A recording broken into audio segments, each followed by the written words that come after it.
तो ठीक है, सॉल्यूशन में देख लीजिए। बी जो क्वेश्चन है उसको मैं वापस एक बार पढ़ती हूँ।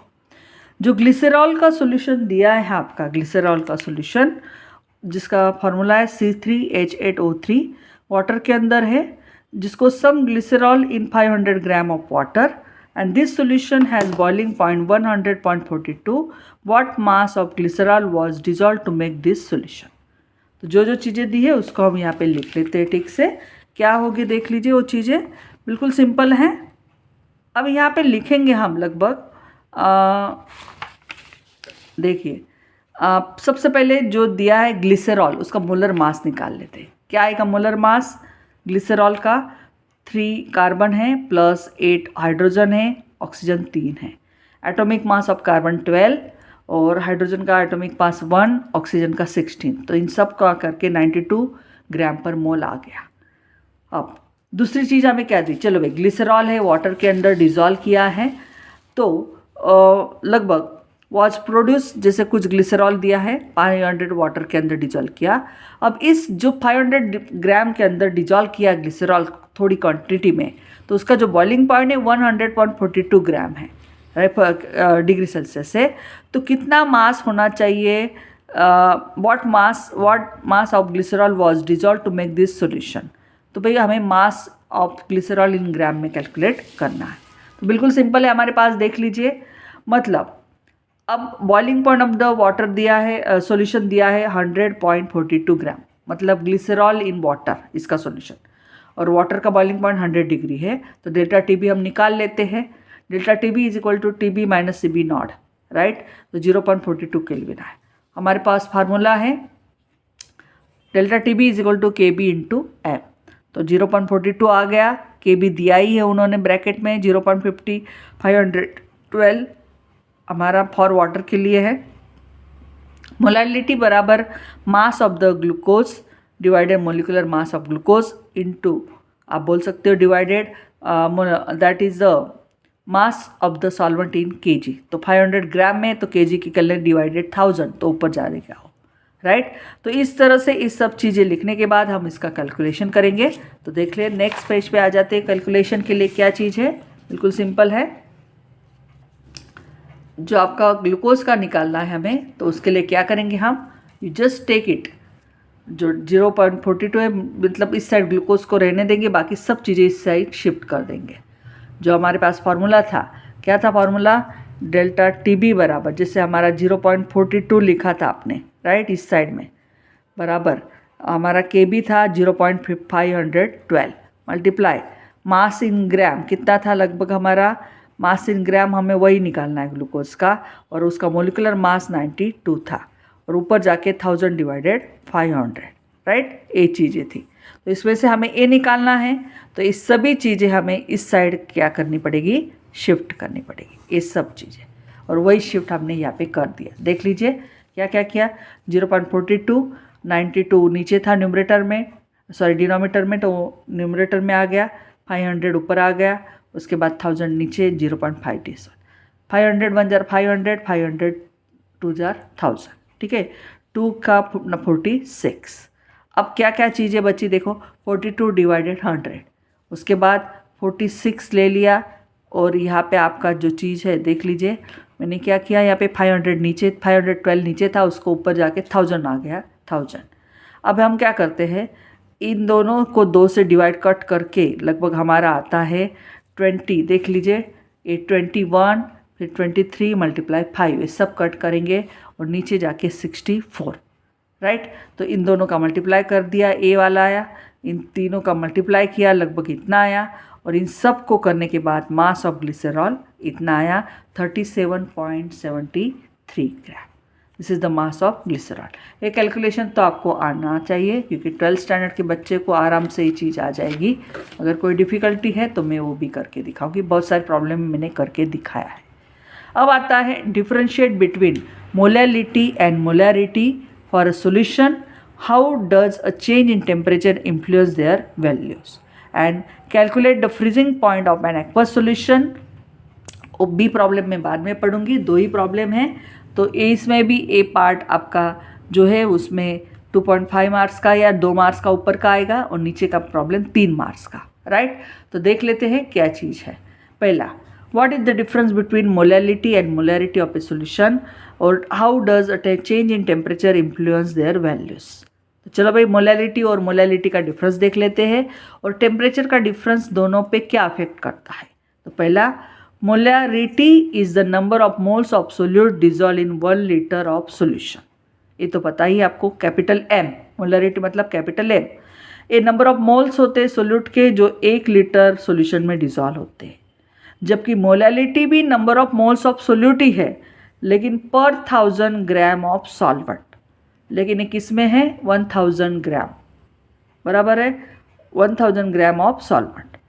तो मोलैलिटी आपकी टेम्परेचर के इंडिपेंडेंट है, small M, capital M, molality small M, लेकिन स्मॉल एम मोलैलिटी इंडिपेंडेंट है टेम्परेचर में, जबकि मोलैरिटी आपकी चेंज होती है विद द टेम्परेचर। मतलब टेम्परेचर का अफेक्ट मोलैरिटी पे होता है, मोलैलिटी पे नहीं होता। क्यों मोलैरिटी पे होता है टेम्परेचर का अफेक्ट, इसका रीज़न भी यहाँ पे दिया है। Why does the molarity affect by temperature, because क्योंकि मोलैरिटी का मतलब होता है number of moles of solute पर वॉल्यूम ऑफ सोल्यूशन, बराबर है। और वॉल्यूम ऑफ सोल्यूशन आपको पता ही है, टेम्परेचर चेंज होगा तो वॉल्यूम भी चेंज होता है, राइट। तो इस हिसाब से temperature increases, volume also, in that way you find that, मतलब जिस तरह से होगा तो वॉल्यूम डिक्रीज होगा, टेम्परेचर इंक्रीज, तो इस तरह से वॉट एवर दैट थिंग्स मतलब अफेक्ट करता है। तो इस हिसाब से मोलैरिटी आपकी टेम्परेचर के साथ चेंज होती है। तो ये 2 मार्क्स का ये हो गया। अब 3 मार्क का बी प्रॉब्लम है, प्रॉब्लम पहले पढ़ लेते हैं।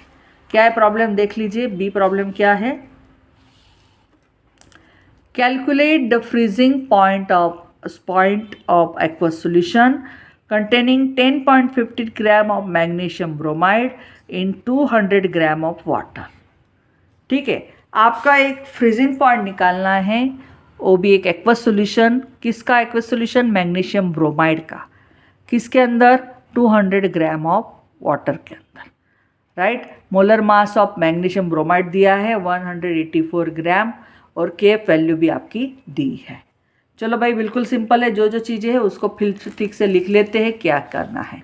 सबसे पहले मैग्नीशियम ब्रोमाइड को डिजॉल्व करते पानी के अंदर तो क्या मिलेगा, मैग्नीशियम पूरी तरह से, ब्रोमाइड पूरी तरह से डिजॉल्व होके मैग्नीशियम का आयन और 2 आयन्स ब्रोमाइड के देगा।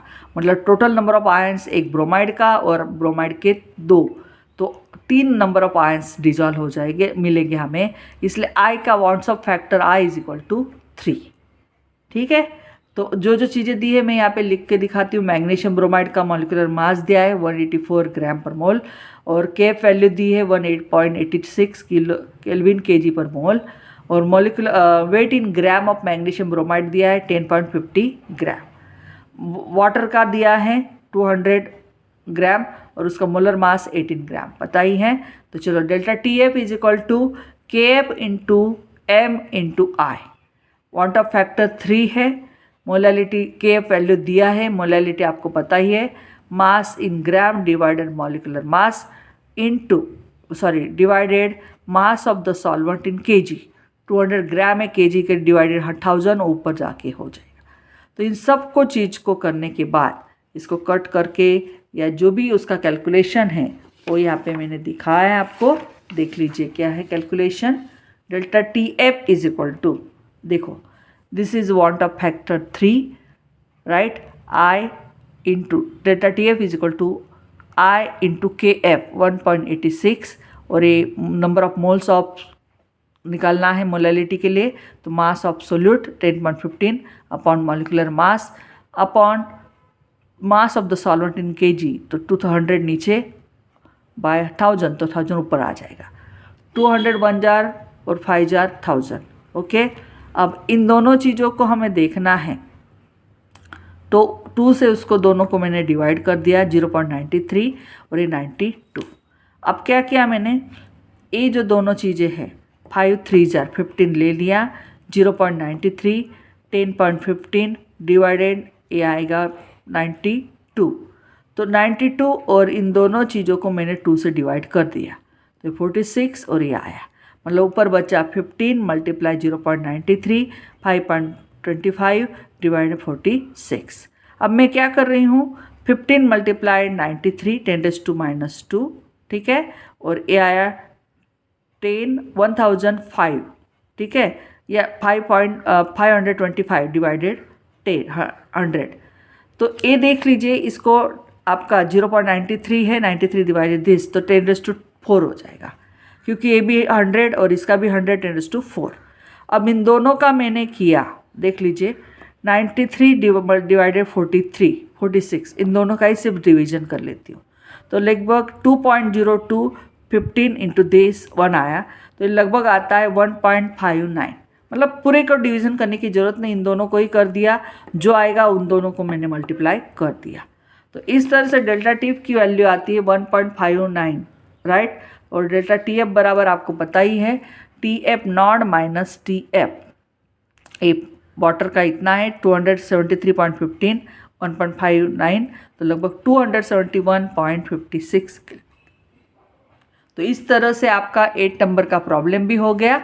अब 9 नंबर का जो प्रॉब्लम है उसको देख लेते हैं, क्या है 9 नंबर का problem.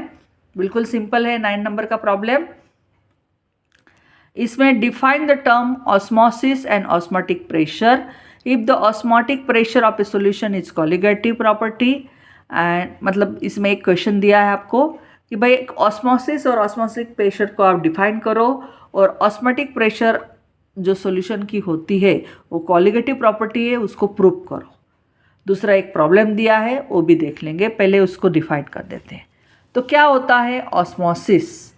Osmosis is the movement of the solvent molecule through a semi permeable membrane due to difference in concentration. बिल्कुल पता है ऑस्मोसिस का मतलब एक सॉल्वेंट मॉलिक्यूल की मूवमेंट होती है सेमी परमेबल मेम्ब्रेन में से, और वो भी क्यों होती है, क्योंकि दोनों तरफ जो हमारा कॉन्सेंट्रेशन होता है, जैसे मैंने आपको यहाँ पे दिखाया था कि कॉन्सेंट्रेशन में डिफरेंस आ जाता है। जैसे मैंने आपको पिछली बार भी एक दिखा रही थी प्रॉब्लम, उसमें दिखाया था कि अगर आप सॉल्वेंट और सॉल्यूशन को ऐसे सेमी परमेबल मेम्ब्रेन से डिफरेंस में से सेपरेट करते हो, तो इन दोनों में अगर आपका कॉन्सेंट्रेशन का डिफरेंस है तो नेचुरली आपका वहाँ पे मूवमेंट होगा सॉल्वेंट मॉलिक्यूल्स का सेमी परमेबल मेम्ब्रेन में से, और उसी को हम ऑस्मोसिस बोलते हैं। तो ऑस्मोटिक प्रेशर क्या होता है? एक मिनिमम प्रेशर होता है that required to stop the flow of solvent molecules through the membrane.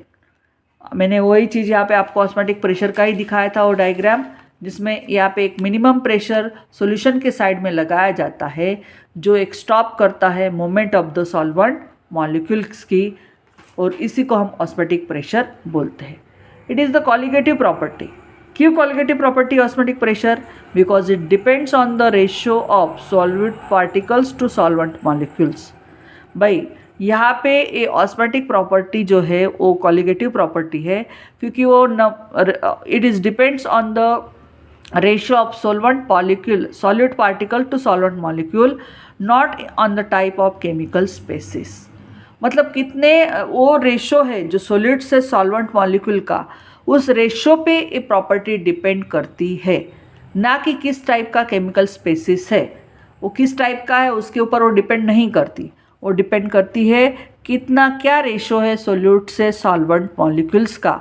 इसीलिए हम ऑस्मोटिक प्रेशर को बोलते हैं कॉलिगेटिव प्रॉपर्टी। कॉलिगेटिव प्रॉपर्टी पता ही है आपको, it is depend on the quantity, right, not with what type of quality that's chemical species. तो a quantity that's ratio of the solute particle to solvent particle पे depend है, ना कि किस टाइप का केमिकल स्पेसिस है। तो देख लेते हैं बी प्रॉब्लम क्या है, क्वेश्चन बी पढ़ लेते हैं। उसी में आपका क्वेश्चन दिया है, calculate the boiling point of a solution prepare by adding 15 gram of sodium chloride to 250 gram of water. आपको दिया है, मतलब आपको बॉइलिंग पॉइंट निकालना है एक सॉल्यूशन का, जो सॉल्यूशन कैसे बनाया गया, 15 ग्राम सोडियम क्लोराइड को डाला 250 ग्राम पानी में, उसका एलिवेशन इन बॉइलिंग पॉइंट के भी दिया है आपको, और मोलर मास सोडियम क्लोराइड का भी दिया है। जो चीज़ें दी है उसको लिख लेते हैं। क्या है, mass in gram sodium chloride and mass in gram of solvent water दिया है, तो हमारे पास फॉर्मूला है delta T B is equal to I into K B into M molality. तो आपको पता ही है यहाँ पे सोडियम क्लोराइड दिया है, तो सोडियम क्लोराइड का हम यहाँ पे दिखाते हैं कंप्लीट आयनाइजेशन। जैसे सोडियम क्लोराइड पानी में डालते हैं तो पूरी तरह से वो घुल जाता है, दैट इज कंप्लीट आयनाइजेशन होता है। Sodium chloride dissociate completely as Na+ and Cl-। Number of ions 2 हो गए, मतलब इसमें van't Hoff factor I is equal to 2 आया। तो delta T B is equal to I into K B into आपका M. तो 2 वैल्यू आ गई के बी की आपकी दी है 0.1512512 और what is molality, mass of the solute upon molecular mass of solute into divided mass of the solvent in KG. तो देख लीजिए मास ऑफ सोल्यूट दिया है 15 डिवाइडेड मोलिकुलर मास दिया है 15.44 मल्टीप्लाई आपका डिवाइडेड बोल सकते हो आप 250 gram mass of solvent in KG में लेना है तो 1000 डिवाइड करेंगे तो ऊपर आ जाएगा 250 1 जार 4 जार 1000 आ गया। अब इन दोनों में भी आप यहाँ पे कैलकुलेट कर सकते हैं। देख लीजिए कैसे कटिंग करेंगे, यहाँ पे बिल्कुल सिंपल है। आपको यहाँ पे जो दिया है मैं यहाँ से 4 से डिवाइड कर रही हूँ। जैसे यहाँ पे उन्होंने दिया, you have to write down here very simply 15 multiply 2 30 आ गया 0.1 ओके। और उसके बाद अब यहाँ पे लिख लीजिए कैसे करेंगे इसको, बिल्कुल सिंपल है। यहाँ पे हम देख लेते हैं जो ये जो चीज़ दी है इसको हम देख लो कि जैसे यहाँ पे दिया है उन्होंने 2 जार 6, 4 से इसको डिवाइड किया राइट, और 4 से डिवाइड करने के बाद आप देख लीजिए कैसे आएगा। मैं यहाँ पे कैलकुलेशन करके दिखाती हूँ आपको, शायद कुछ मिस्टेक होगी तो उसको हम इम्प्रूव कर लेंगे। ठीक है, 2 multiply by this multiply by 15 this one multiply 1000 by 250 250 1 jar and 4 jar, ये सही है। 4 1 जार 4 और ए 4 से यहाँ पे करेंगे 4 1 जार 4 और यहाँ पे आएगा 4 1 जार 4 4 जार 16 2 बचे हैं 4 6 जार 24 और 4 1 जार, मतलब ऊपर क्या बचा आपका 30। 2 मल्टीप्लाई 15 तो 30 मल्टीप्लाई 0.51 अपॉन 14.62। अब क्या करते हैं इसको डिवाइडेड, ये देख लीजिए यहाँ पे 1000 आएगा और इधर आएगा 100 राइट, तो ये 1000 कट हो जाएगा। तो देख लीजिए कैसा होगा, 100 आया इसका भी 1000 आया, 1000 में से 0 0 कट हो जाएगा, मतलब दोनों के 100। जैसे देखो मैं यहाँ पे दिखा देती हूँ, 30 मल्टीप्लाई 512 अपॉन 1000 और नीचे है 1461 100 मतलब 1461। तो ए 0 कट गया कट, 100 कट ए भी 100 कट, दोनों चीज़ें, मतलब सिर्फ इतना आपका बचा। कितना बचा 3 मल्टीप्लाई 512 डिवाइडेड 1461। ये 3 से अगर मैं इसको डिवाइड करती हूँ 3 4 जार 12 3 8 जार 24 2 बचे 2 3 7 जार 21। तो ये इतना आया, इसको हमने डिवाइड किया तो देखो यहाँ पे मैंने डिवीज़न दिखाया आपका 1 जार और ये 0.0 नहीं होता 5 जार, मतलब 1.05 डिग्री सेल्सियस आपकी किसकी value i, delta T B. Delta T B बराबर इतना आया, डेल्टा टी बी बराबर T B minus T B nought. तो आपको पता ही है हमें निकालना है सॉल्यूशन का बॉइलिंग पॉइंट ऑफ सॉल्यूशन। तो टी बी रहने दो और इसको इधर लेके आओ, तो आपको पता ही है कैसे करेंगे हम। वी नो दैट जो बॉइलिंग पॉइंट सॉल्यूशन का है वो ज़्यादा है और हमें वही निकालना है, तो ए इधर जाके प्लस हो जाएगा। तो 10 ए हो गया 100 और बॉइलिंग पॉइंट ऑफ वाटर और ये दोनों का प्लस हो जाएगा, मतलब इसको हमें निकालना है इसको, तो ए इधर जाके प्लस हो जाएगा। तो 100 प्लस 1.105 ए आएगा बॉइलिंग पॉइंट ऑफ सॉल्यूशन। और एक लास्ट क्वेश्चन मैं यहाँ पे आपका ले रही हूँ, वेरी सिंपल, जो लास्ट है इसमें 3 पार्ट दिए हैं आपके और ये बहुत इंपॉर्टेंट है। What is the value of want Hoff factor for ethanoic acid in benzene is 0.5। हमें यहाँ पे इसका रीज़न बताना है कि क्यों वांट ऑफ फैक्टर जो है आई, इथेनोइक एसिड मतलब एसिटिक एसिड, इसका बेंजीन के अंदर डिजॉल्व करने के बाद 0.5 होता है। ठीक है, और दूसरा क्वेश्चन भी है, 2 प्रॉब्लम दिए हैं, पहले वाले को हम डिस्कस कर लेते हैं। देख लेते क्या है। In benzene 2 molecule of ethanoic acid associate to form dimer. मतलब अगर मैं यहाँ पे ले रही हूँ बेंजीन, देख लीजिए सॉल्वेंट है मेरा, और इस बेंजीन के अंदर मैं कुछ क्वांटिटी ले रही हूँ, suppose what ever that, suppose मैंने 100 ml लिया, और इसके अंदर अगर मैं यहाँ पे 5 ml इथेनॉइक एसिड डालती हूँ, ठीक है, एसिटिक एसिड डाल रही हूँ, तो अगर 5 ml में जितने भी मॉलिक्यूल्स है, ठीक है, इसके अंदर मैं डाल रही हूँ, सपोज 5 ml इथेनॉइक एसिड में मेरे सपोज 50 मॉलिक्यूल्स है लगभग, it is supposition not real, चलो 50 मॉलिक्यूल जितने हैं 5 ml क्वांटिटी में, वो मैं 100 ml बेंजीन में डाल रही हूँ, तो उसमें से आपके 2 मॉलिक्यूल क्या हो जाएंगे, डाइमर हो जाएगा, मतलब इसके अंदर जाएंगे तो 50 मॉलिक्यूल के बदले में वहाँ पे 25 ही मॉलिक्यूल आपको दिखेंगे, क्योंकि हर एक 2 मॉलिक्यूल जो होगा इथेनॉइक एसिड का वैसे डाइमर फॉर्म कर लेगा। तो in benzene 2 molecule of ethanoic acid associate to form a dimer. मतलब जब बेंजीन के अंदर मैं इथेनॉइक एसिड डालती हूँ, अगर मैंने आपको एक समझने के लिए दिया है कि 100 ml में बेंजीन ले रहे हो और उसमें 50 ml, मतलब समझ लो कि उसके 5 ml, मतलब समझ लो उसके 50 मॉलिक्यूल इथेनॉइक एसिड के ओट्स के अंदर डाल रही हूँ, तो 50 मॉलिक्यूल आपस में डाइमर बनाएंगे, तो और एक्चुअली वो 25 जितनी क्वांटिटी हो जाएगी, मतलब 2 मॉलिक्यूल आपस में डाइमर बना के उसके अंदर आएगी, ठीक है। तो ये ऐसा होगा। तो वांट ऑफ फैक्टर निकालने के लिए हमारे पास फॉर्मूला है I, number of solute after dissociation और एसोसिएशन, और number of solute before dissociation और एसोसिएशन। देख लिए, मतलब वाट ऑफ फैक्टर जो होता है वो हम निकाल सकते हैं कि जितने भी नंबर ऑफ सोल्यूट पार्टिकल है एसोसिएशन के बाद में, एसोसिएशन होने के बाद कितने, और कितने हैं number of solute particle before association या डिसोसिएशन। यहाँ पे तो एसोसिएशन हो रहा है, तो देख लीजिए number of solute after association, तो यहाँ पे पहले 2 थे, एसोसिएशन होने के बाद 1 ही बचा, इसलिए 1 लिखा। लेकिन number of solute before association कितने थे, 2, इसलिए 1/2 कितना हुआ, 0.5, इसलिए वांट ऑफ फैक्टर इसका ए आता है 0.5। अब 2 क्वेश्चन दिए बी एंड सी पार्ट, वो भी हम देख लेते हैं क्या है बी एंड सी पार्ट। पहले मैं क्वेश्चन पढ़ देती हूँ बी वाला, कि भाई आपको ऑस्मेटिक प्रेशर निकालना है एक सॉल्यूशन का जो डिजॉल्व हो, जो बन रहा है by dissolving 2.32 × 10⁻² gram potassium sulphate in 2 litre solution at 25 degree Celsius. Assume करना है कि पोटेशियम सल्फेट कंप्लीटली आयनाइज हो रहा है, उसमें उसका मॉलिक्यूलर मास और आर की वैल्यू भी दी है।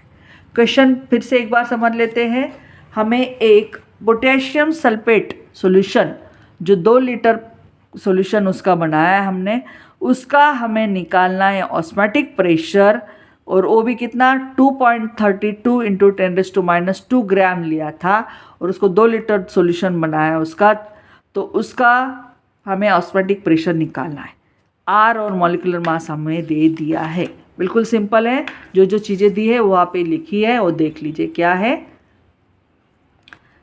Mass of the solute potassium sulphate in gram दिया है, उसका मोलर मास भी दिया है, वॉल्यूम 2 दिया है, रूम टेम्परेचर 25 उसका केल्विन में, आर की वैल्यू भी दी।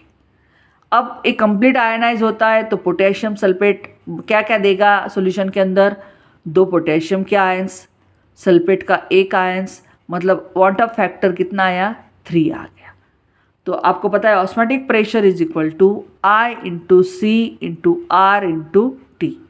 तो भाई I की वैल्यू 3, C का मतलब concentration, that one we know that N/V आपको पता ही है। तो N मतलब number of moles of solute, कैसे निकालेंगे, mass in gram upon molecular मास।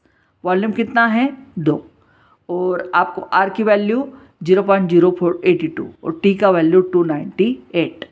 सब वैल्यू इसमें डाल दी हमने, और एक कैलकुलेशन करना बहुत आसान है, आप देख लीजिए। 3 × 1 = 3, 3 5 = 15 एंड 2 बचे 24, 3 8 = 24, तो ये 58 आ गया। और आपको पता है ये 232, इसको हम कर लेते हैं 10⁻², ठीक है, और आगे से -2 हो गया -4, और 82 उसको 10⁻³ हो गया, मतलब होल नंबर में कर लेंगे तो क्या हो जाएगा 58 1 जार 58।